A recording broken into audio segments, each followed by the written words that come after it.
अस्सलाम वालेकुम, hello and welcome to sports room. मैं हूं आपका मेज़बान नजीबुल हसनैन। और क्या शानदार फाइनल हुआ पीएसएल सीज़न 10 का। कल हमारा प्रोग्राम नहीं हो पाया था, तो आज थोड़ा सा उस पर भी एनालिसिस करते हैं और साथ साथ हम बात करेंगे जो बांग्लादेश की सीरीज़ कल से जिसका आगाज़ होना है। 3 T20 मैचेस हैं जो बांग्लादेश और पाकिस्तान के दरमियान खेले जाएंगे कज़ाफ़ी स्टेडियम लाहौर में। तो शुरुआत करते हैं पीएसएल के शानदार फाइनल से। मेरे साथ स्टूडियो में मौजूद हैं आज स्पोर्ट्स कॉरेस्पॉन्डेंट शाहिद हाशमी साहब, और वीडियो लिंक के थ्रू कामरान अकमल भी हमारे साथ होंगे। तो सबसे पहले शाहिद साहब आपसे जानना चाहूँगा, अगर मैं ये कहूँ कि ड्राफ्ट के फ़ौरन बाद कराची कोयटा फेवरेट नज़र आ रहे थे, उसके बाद जब पीएसएल का आगाज़ हुआ तो इस्लामाबाद यूनाइटेड पे लोगों का यह ख्याल था कि कहीं ये अनबीटन ही ना जीत जाए, और फाइनल तक लोगों की ज़्यादा उम्मीद मेरे हिसाब से कोयटा से थी।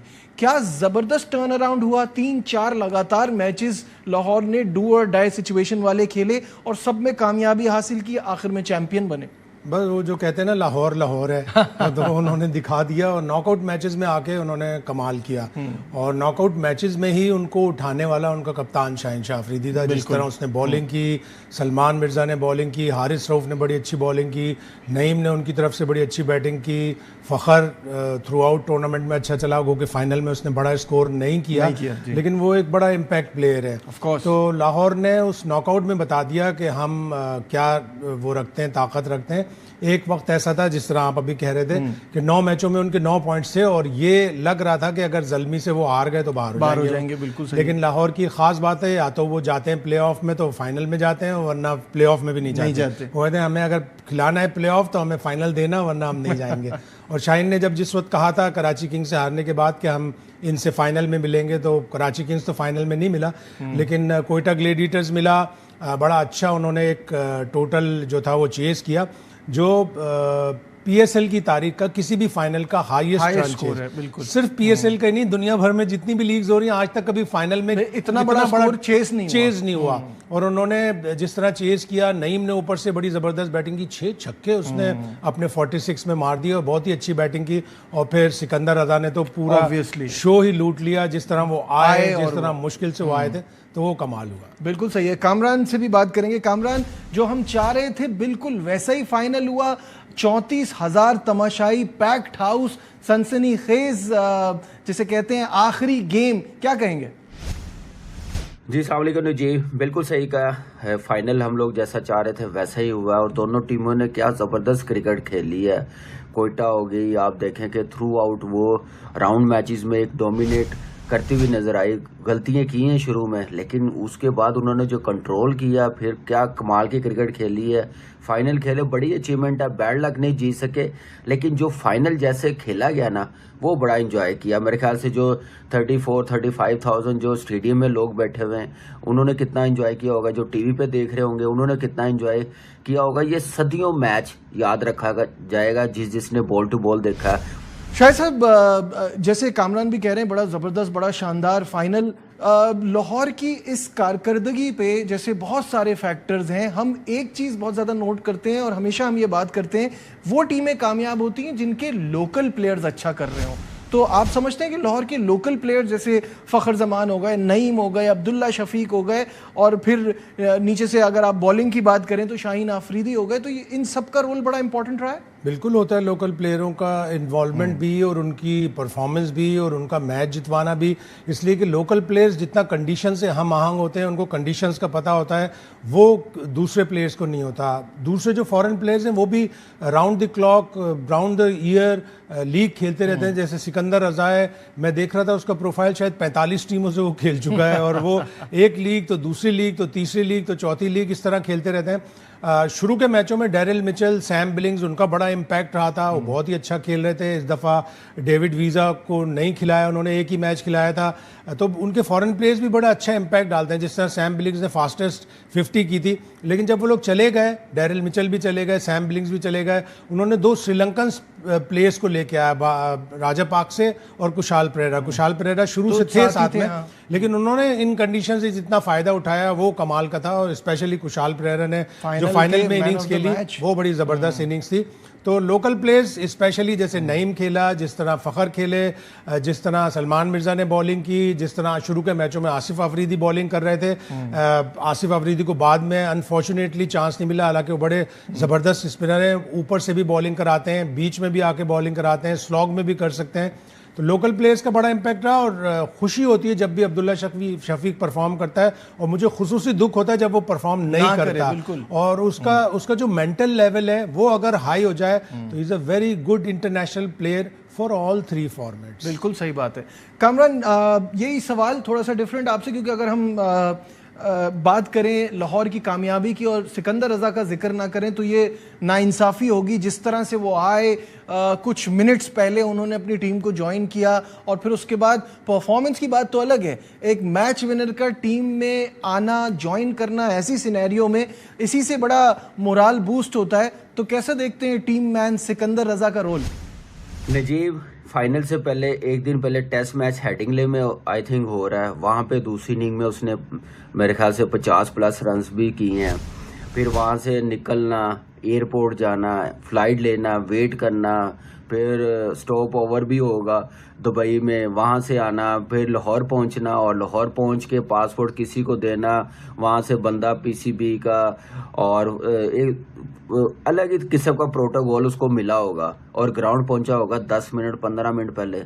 क्या दुनिया में कोई ऐसी मिसाल देखी है आपने? कोई प्लेयर्स ने आके किसी टीम का ऐसे ज्वाइन किया होगा? मैं नहीं समझता। ये उसकी हंगर है, पैशन है, शौक है किसी टीम के लिए परफॉर्म करना, टीम जीतने के लिए। तो मेरे ख्याल से ये लाहौर को जो ये एक मोमेंटम मिला है ना, जो लिफ्ट हुई है लाहौर फाइनल में, ये मेरे ख्याल से सिकंदर का पहुंचना ही बड़ी बात है। और टीम में देखे एक जान नजर आई, बड़ी इंपॉर्टेंट विकेट भी रायली रूसो के लिए है और इसमें कोई शक नहीं है यार, व्हाट अ टीम मैन। मैंने इसको देखा, मेरे साथ भी ये नेशनल T20 खेला मेरी टीम में, जब मैंने इसको इनवाइट किया पाकिस्तान के लिए खेलने के लिए, ये मुल्तान में खेला 2018 में। मैं कहता हूँ कि अनबिलीवेबल, क्या मज़ेदार बंदा है और क्या टीम मैन है। मेरे ख्याल से ये है जिम्बाब्वे से खेलता है पाकिस्तानी, लेकिन इसकी अप्रोच ना टोटली एक जो प्रोफेशनल एथलीट होते हैं ना, जो कोई कॉम्प्रोमाइज़ नहीं करते, वो अप्रोच है उसकी। कामरान बात कर रहे थे सिकंदर के हवाले से, तो सिकंदर का जो ये पूरा ट्रैवल है, उनका ज्वाइन करना, शायद साहब PSL शुरू में इतनी अच्छी नहीं रही, फिर हमें लगा थोड़े वन साइडेड मैचेस ज़्यादा हुए, उसके बाद जो है वो फाइनल इतना धमाकेदार हुआ, बीच में आपको पता है जंग के हालात, उसके बाद दोबारा रीस्टार्ट होना, प्लेयर्स को बुलाना, कुछ प्लेयर्स नहीं भी आए। तो ओवरऑल आप PSL को देखते हैं तो आपको क्या लगता है कि ये सीज़न कामयाब हुआ है और हमें आगे कहाँ जाना है? क्योंकि अब तो बातें चल रही हैं 2 टीमों को बढ़ाने के हवाले से भी। ओवरऑल हाँ, शुरू में थोड़ी सी मायूसी हो रही थी, कुछ वन साइडेड मैच भी हो रहे थे, लो स्कोरिंग हो रहे थे। फिर हमें ये बताया गया कि 2 जगहों पे ऑस्ट्रेलियन सॉइल है, वो ऑस्ट्रेलियन सॉइल तो गले को आ गई। ऐसे लो स्कोर हो रहे थे, वन साइडेड मैच भी हो रहे थे, स्पेशली जो मैच लाहौर कलंदर हार रही थी। उसके बाद फिर एकदम से जब ये जंग के बाद से शुरू हुए, वो 8 के 8 मैच बहुत क्वालिटी के मैच हुए। अगर शुरू के भी मैच उसी तरह हो जाते तो और भी ज़्यादा मज़ा आता। फिर थोड़ा सा क्राउड का जो पार्टिसिपेशन फर्स्ट लेग में था, स्पेशली कराची लेग में था, वो ज़रा डिसअपॉइंटिंग था। तो अब इन सब चीज़ों को बैठ के रिव्यू करना चाहिए। पाकिस्तान सुपर लीग की जो अलग एंटिटी बना दी है, फ्रेंचाइज बैठे हैं कि हम इसमें क्या इंप्रूवमेंट ला सकते हैं, कुछ 1-2 बोनस पॉइंट वाली चीज़ें लेके आएँ ताकि पाकिस्तान की टीम को भी फ़ायदा हुआ। मैं भी देख रहा था कि पाकिस्तानी प्लेयर्स का स्ट्राइक रेट बहुत अच्छा हुआ। 162.9 नईम का था, 162.19 हसन नवाज का है, 152.9 फ़खर का है, 152 ही साहबजादा फरहान का है। तो जितना स्ट्राइक रेट ऊपर जाएगा, 160 170 आजकल इंटरनेशनल क्रिकेट की डिमांड है। तो हमारी PSL अगर उस तरफ लेके जाएगी हमारे प्लेयर्स को, कुछ थोड़ी सी प्लेयरों की डेवलपमेंट होगी तो बहुत अच्छा होगा। कुछ इमर्जिंग प्लेयर्स जिनको चांस नहीं मिले, उनको थोड़ा सा चांस मिल जाता तो ज़्यादा अच्छा होता। तो अब ये सब बैठ के फ्रेंचाइज बात करें, एक चीज सब कुछ मिल बैठ कर बात करें कि हम इसमें और मजीद क्या बेहतरी ला सकते हैं, किस तरह हम मजीद क्राउड लेके आ सकते हैं। बिल्कुल ठीक है। कामरान, आपसे आखिरी सवाल, मुझे ये बताइएगा कि जो PSL 10 हुआ, इसके दौरान बड़ी मुश्किलात पेश आई और PCB ने टाइमली इसको दोबारा शुरू भी कराया और हमें इनको अप्रिशिएट भी करना चाहिए। आप क्या समझते हैं आगे इसको और बेहतर बनाने का, और ये जो मैं बात कर रहा हूँ उस पर क्या कहेंगे? नजीब, देखें, सारी बातें कर ली हैं, लेकिन हमें उस चीज़ को भी अप्रिशिएट करना चाहिए। 10वें पीएसएल में कितनी मुश्किलात आई हैं पाकिस्तान पे, और मुश्किलात से निकल के जैसे पीएसएल करवाना, और क्या ज़बरदस्त उस मुश्किलात से निकलने के बाद जो एनवायरनमेंट था, जो मेरे ख्याल से एक नज़र आ रही थी ना कि अब पीएसएल हो रही है, जो अरेंजमेंट थे वो मेरे ख्याल से बड़े ज़बरदस्त थे, और इतना टाइम नहीं लिया शुरू कराने में। जैसे ही हालात बेहतर हुए हैं, अल्लाह का शुक्र है, फ़ौरन पीएसएल करवा दी। इसमें पीएसएल की मैनेजमेंट को, पाकिस्तान क्रिकेट बोर्ड को बड़ा क्रेडिट देना चाहिए। इतना इजी नहीं था, बड़ा मुश्किल था, और मेरे ख्याल से बाकी जो फ्रेंचाइज ओनर है उनको भी क्रेडिट देना चाहिए। जैसे वो लेके चले हैं, पीछे नहीं हटे, आगे बढ़े हैं। हालात ठीक नहीं थे, और बड़ा मुश्किल होता है ऐसे मौके पे दोबारा प्लेयर्स बुलाना, पीएसएल शुरू करवाना। तो मेरे ख्याल से अनबिलीवेबल एफर्ट, इसमें हम सबको एफर्ट जो उन्होंने की है उनको अप्रिशिएट करना चाहिए। ठीक है, बहुत बहुत शुक्रिया। कामरान अकमल हमारे साथ थे। शाहिद हाशमी साहब अभी भी स्टूडियो में मौजूद हैं। यहाँ लेते एक छोटा सा कमर्शियल ब्रेक से वापस आएंगे। क्रिकेट का सीजन तो जारी है, पीएसएल का बड़ा ज़बरदस्त इवेंट हुआ, लेकिन अब कल से बांग्लादेश की सीरीज का आगाज भी हो रहा है, तो उस पर बात करेंगे on the other side of this break. हमारे साथ रहिए। Glad to have you back once again to Sports Room in conversation with our sports correspondent Shahid Hashmi साहब। इससे पहले कामरान भी थे और बात हो रही थी पीएसएल के हवाले से। अब मूविंग ऑन, बात करेंगे इस 3 T20 मैचेस की सीरीज अगेंस्ट बांग्लादेश, जिसका आगाज कल से हो रहा है। ये तीनों मैच कज़ाफ़ी स्टेडियम लाहौर में खेले जाएंगे। इस सीरीज को लेके बहुत सारी बातें हुई, किसको होना चाहिए, किसको नहीं होना चाहिए। टीम की सिलेक्शन पे बड़े सवाल उठे कि या तो आप एक क्राइटेरिया बनाइए कि पीएसएल की परफॉर्मेंस की बेस पे है, या आप पीएसएल की परफॉर्मेंस को ना रखें। कहीं कुछ है, कहीं कुछ है। कुछ लोगों का ये मानना है कि सीनियर प्लेयर्स को रेस्ट दी है। जिस तरह से शाहीन का स्टेटमेंट आया था वो इसको ड्रॉप समझ रहे हैं। क्या चल क्या रहा है, ये बता देना चाहिए, और हमेशा ये करना चाहिए कि सिलेक्शन कमेटी का एक रुकन उस प्लेयर को फोन करके कह दे, शाहीन शाह अफरीदी पाकिस्तान का हीरो है, पाकिस्तान का सुपरस्टार है। ठीक है, उसकी परफॉर्मेंस थोड़ी सी बीच में ऊपर नीचे हुई है, थोड़ा सा ज़्यादा रन्स दे रहे थे वो, लेकिन आखिरी राउंड में जिस तरह शाहीन ने बॉलिंग की है, पहले 9 मैचों में उनकी 9 विकेटें थी, आखिरी 4 मैचों में उनकी 10 विकेटें हैं।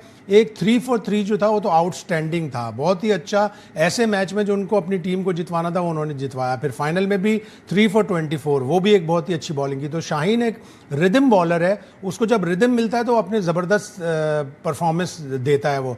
तो उसको एक बड़ा प्लेयर है, उसको आप फ़ोन करें बांग्लादेश की सीरीज से पहले कि रिलेटिवली एक वीकर टीम है, अभी यूएई से भी हार कर आ रही है, हम इसमें कुछ नए प्लेयर ट्राई कर रहे हैं। तो उसको एक क्लैरिटी हो कि हाँ मैं ऑलमोस्ट ऑटोमेटिक चॉइस हूँ, नहीं भी हूँ तो भी अगर मैं एक बड़ा प्लेयर हूं तो मुझे रेस्ट देने के लिए मुझे सिलेक्शन कमेटी के एक रुकन ने फ़ोन किया कि हम नए प्लेयर ट्राई कर रहे हैं। तो उसको एक सेटिस्फैक्शन होगी, उसको एक क्लैरिटी होगी।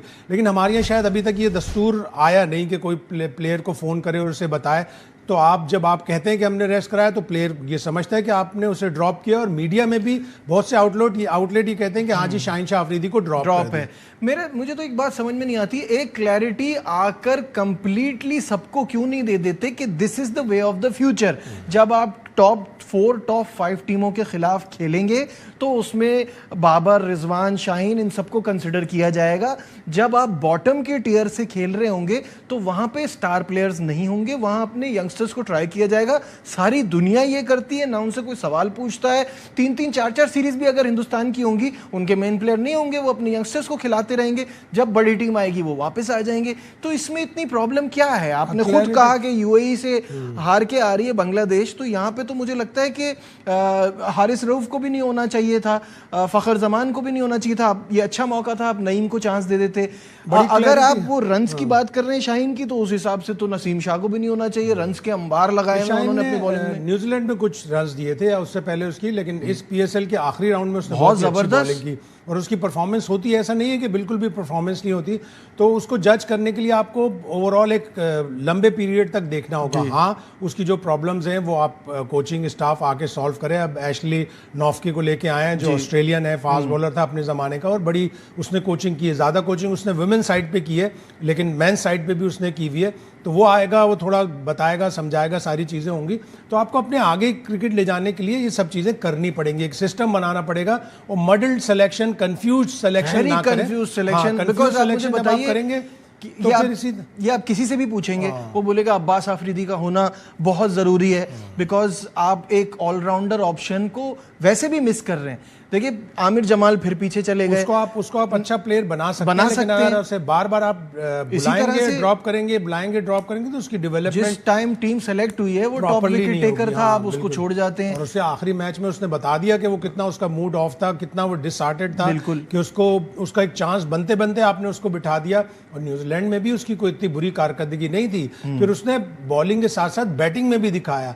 अगर आप ये कहते हैं कि उसका इकोनॉमी ज्यादा है तो बहुत से बॉलर्स का इकोनॉमी वही फिर नसीम शाह की बात आ जाती है।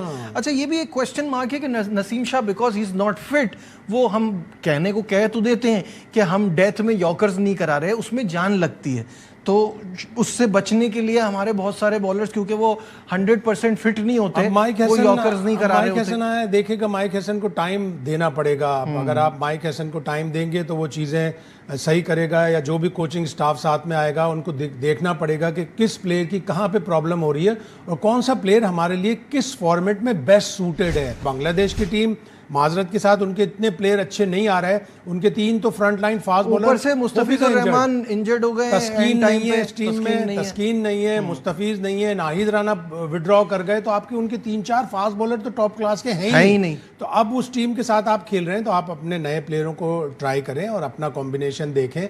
जब आपकी बड़ी सीरीज आएगी तो आप क्लैरिटी ऑफ माइंड के साथ उस तरफ जाएं जो आपको लेके जाए T20 वर्ल्ड। टॉकिंग अबाउट अपनी टीम बनाने का, मुझे तो ये समझ नहीं आ रहा कि हम ओपन किससे करा रहे हैं। ओपन के ऑप्शन बहुत सारे हैं, कौन वन डाउन होगा, हसन नवाज का क्या नंबर होगा, क्योंकि हसन नवाज ने जो अभी PSL में परफॉर्मेंस की है वो एज ओपनर नहीं की है, ज्यादातर 4 नंबर पे उसने परफॉर्मेंस की और एक तरह से एक लिहाज से आपके लिए अच्छा भी बहुत अच्छा है मेरे हिसाब से। 4 नंबर का आपको एक अच्छा प्लेयर मिल गया जिसमें एक अकल की समझ बूझ की चीज है कि वो डीप लेके जाना चाहता है गेम को और उसको इतना कॉन्फिडेंस है कि मैं आखिरी ओवर में 1 या 2 छक्के मार भी सकता हूँ। अच्छा अभी राइट नाउ आपको क्या लगता है, साहबजादा फरहान, साइम, फखर और हसन नवाज इस तरह से जाएंगे? मुझे तो शुरू में लग रहा है कि पता नहीं साइम से ओपन तो करवाएंगे लेकिन विकेट कीपिंग भी करवाएंगे कि आपको अगर हारिस या साहबजादा फरहान में से एक को ही अकोमोडेट कर पाएंगे आप, वरना अदरवाइज आपके पास इतने सारे ओपन के ऑप्शन हो जाएंगे।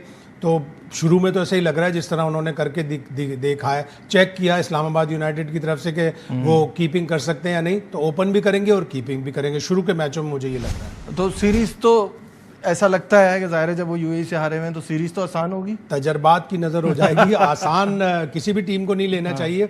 T20 एक ऐसा खेल है कि जिसमें एक बॉलर और एक बैट्समैन की अच्छी अगर परफॉर्मेंस हो गई तो वो अपसेट भी कर सकते हैं। यूएई की कंडीशन उन्हें सूट नहीं की, तीनों मैचों में उन्होंने टारगेट डिफेंड किया, ड्यू का बड़ा फैक्टर था, वो एक बड़ा नेगेटिव गया बांग्लादेश के खिलाफ। यहाँ पे अगर एक भी मैच में उन्हें अच्छी कामयाबी मिल गई तो वो 5 पलट सकते हैं, कभी भी किसी टीम को हल्का नहीं लेना चाहिए। बिल्कुल सही है। और शाहिद साहब ये सीरीज कवर करने भी जा रहे हैं लाहौर, तो उनसे वहाँ से राब्ता रहेगा और सारी अपडेट्स लेते रहेंगे। बहुत बहुत शुक्रिया।